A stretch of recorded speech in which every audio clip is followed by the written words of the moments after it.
Hey, what's going on, guys? Welcome back to the channel. Now, as most of you know, I've been based out of Los Angeles for quite a while now, but before that, I was born, raised, and had the opportunity to collaborate with a lot of great people in my hometown of Omaha, Nebraska.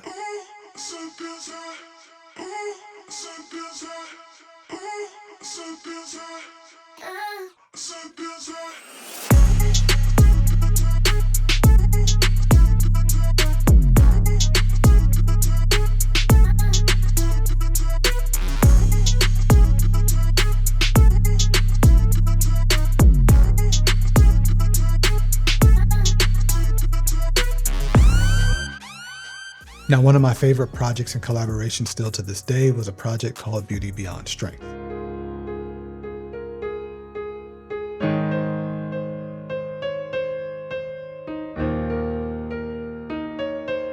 Now, this video was based on Stacy Tovar, who at the time was one of the top CrossFit athletes in the world. Stacy Tovar showing she is pulling slightly ahead. But at that time, she was mostly known just as a CrossFit athlete. So she and her husband Dustin had this actual idea to create this project that not only showcased this side of her that was very known by the world, but a maybe lesser known side and skill set that she possessed, which was that she was actually a very talented pianist.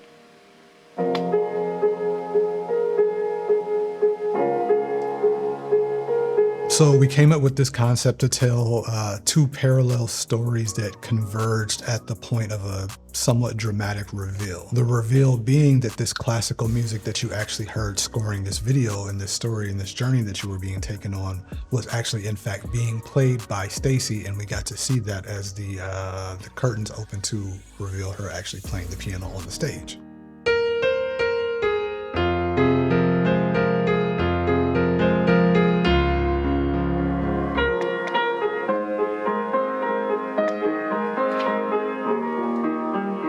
So if you've been watching the content over the last year or so for this channel, I have been focusing a lot on honing my skill sets as a colorist and a filmmaker in general, but specifically I like to push myself as a colorist. So when I go back to this video, I realize how terrible some of the mistakes I made were in production and probably in the color grade. Okay. Oh my God! Which is the beauty of any journey. You know, this was, at this point, I guess we shot this 10 years ago. I think this was shot on a Canon 7D. So this is 8-bit 7D footage from a camera shot 10 years ago. But with that being said, I want to pick out a few shots and go revisit this actual edit and see what I can fix and put some of the things that I've learned along the way to use and see how much I can actually improve upon this color grade compared to my shots and my actual color grade that I made 10 years ago. So keep in mind, the added challenge is going to be that this footage is 10 years old. It is 8-bit from a Canon 7D.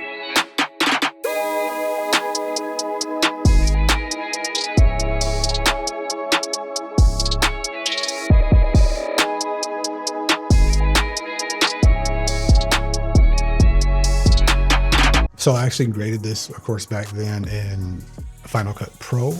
I, of course, now use DaVinci Resolve. So I'm not going to go try to relink all these files, but I will show you what you need to do if you need to transfer a project from Final Cut Pro to DaVinci Resolve. So I believe the actual project is up here. So this would be Beauty Beyond Strength. Yeah, these files won't show, but it's not a big deal because these files are actually in here and I've actually already done this. But what you would do is you would select your project. So in this case, it would be Beauty Beyond Strength. You would then go to File, Export XML. So then you pick wherever you want to actually drop your file. I put it in this folder. Then ideally you would then go into DaVinci Resolve, and then you would actually import your project via the XML into DaVinci Resolve. Obviously, I've already done all of that. So the other thing you would have to do is probably relink your media. As you can see over here, I didn't have the media linked, but you can see over here that the media is actually all here from the project. This was a very simple editing tree at that time. There are plenty of things that could be adjusted in here. I'll go through a few quick ones. So this originally wasn't shot. I had no idea how to white balance or even what color temperature was at that time. I was just trusting Canon and however everything was set. But let me see if there's a better shot. You can see here there was a not gonna say a heavy, but a bit of a yellow tint, a yellow and green tint here. So I went through, and I think the first thing I did was I adjusted my offset. So you can see here in the vector scopes, adjusted that a little bit, and then maybe I pulled everything down a little bit in the low end. Yes. So yeah, simple.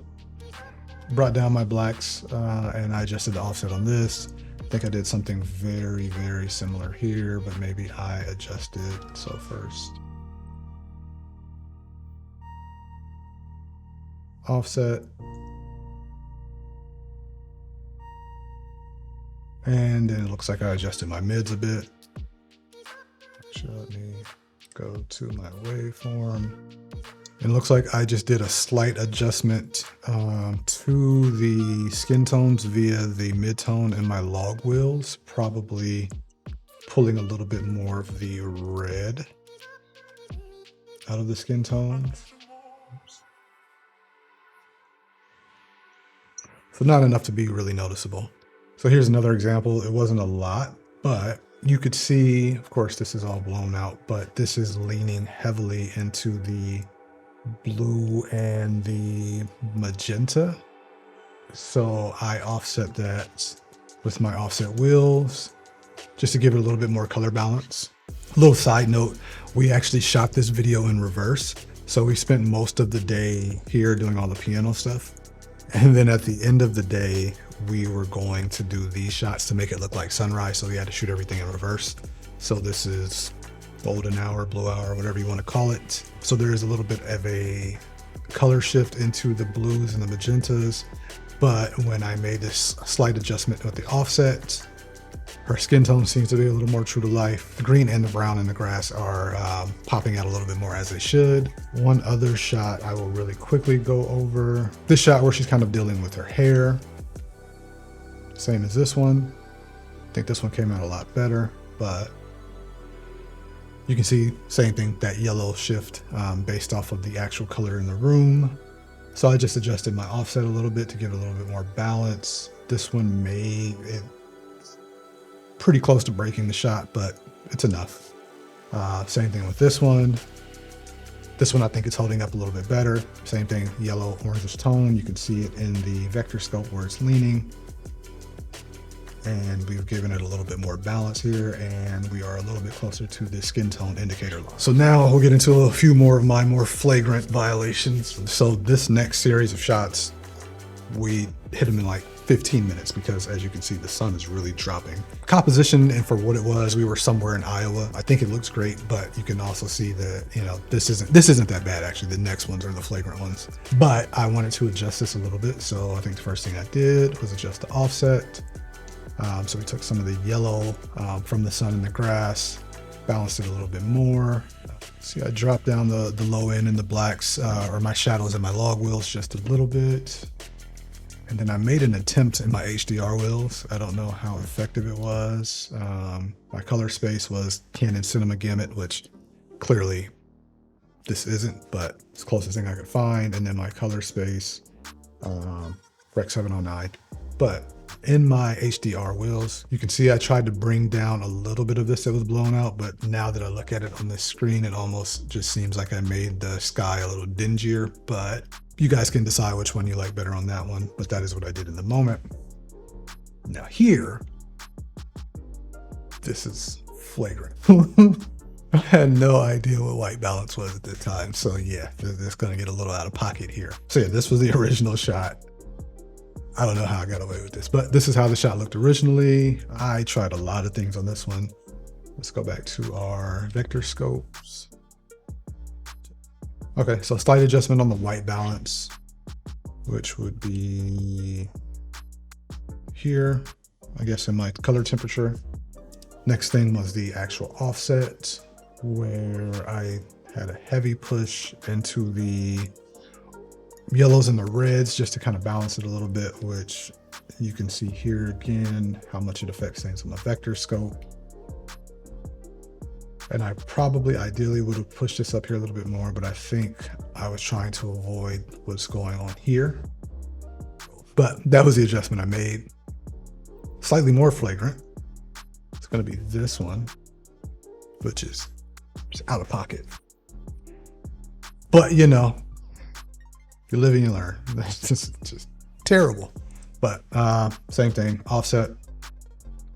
This one, there was really no saving, but you know, this was part of the shot. And in hindsight, if I went back, I would edit this solely different. We would always do things 10 years later very differently, but yeah, I would probably just not even have this shot, but you know, it is what it is. Offset, and then HDR wheels, which I think this one actually, the HDR wheels actually did a pretty fair job. So it looks like I did a lot of adjustments in the dark wheels, the shadow wheels, and the light wheel. But yeah, this is actually pretty clutch. This is looking, you know, as much as it can be for the footage. I made a fairly comparable adjustment. And then probably the worst shot, because it's the money shot. So I guess there's more, but we'll go here first. So yeah, this was, I thank you to the people at CrossFit, because I don't know how you guys bought this video, because it was bad. Thank you. So yeah, this is how the shot was originally. And honestly, I will say, all these shots that are in the actual video aren't how they came out of camera. I don't know if this is better or worse, but I tried to make adjustments in certain shots. So I said, this may not be the worst that it looked. This may have been my attempt at an improvement to the shot. I guess we could actually go to the footage and see. Oh, no, here we are. So same thing, offset, pretty good adjustments. HDR wheels, yeah, because I was thinking right here, like still a lot of blue, a lot of green, even though there's grass, but still too much blue, a little bit too much green. So yeah, that's that. I think I'm using this for the thumbnail. Same thing, heavily into the blues. What is white balance? The world may never know. Offset, vector scopes. So you can see how heavily I pulled this into this quadrant for my offset wheel. Once again, and then HDR. Before I turn it on, you can kind of see heavily again in the darks into this quadrant. Same thing with the shadows. This looks like a slight adjustment in the lights. And for that, yeah, I like how the sky looks. You can see a little bit more detail in the grass, more color separation. For 8-bit footage, everything's a lot more true to life. And then the unsavable shots. Yeah, I just broke this one all the way, but you know, it's an improvement. Actually, yeah, this is the original shot. I don't know what I was doing. Jesus. But, you know, you can even see the comparison from here to there. Okay, same thing. Start again. Offset wheel. You can see the pull here. And then I would imagine something very, very similar for my HDR wheels.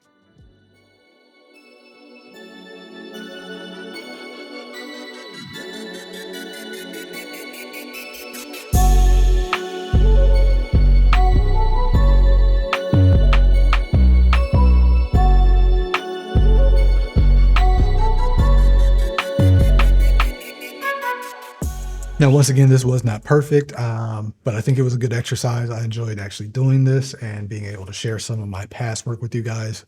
Once again, regardless of how I sounded in this, re-looking at this color grade, this is still one of my favorite projects.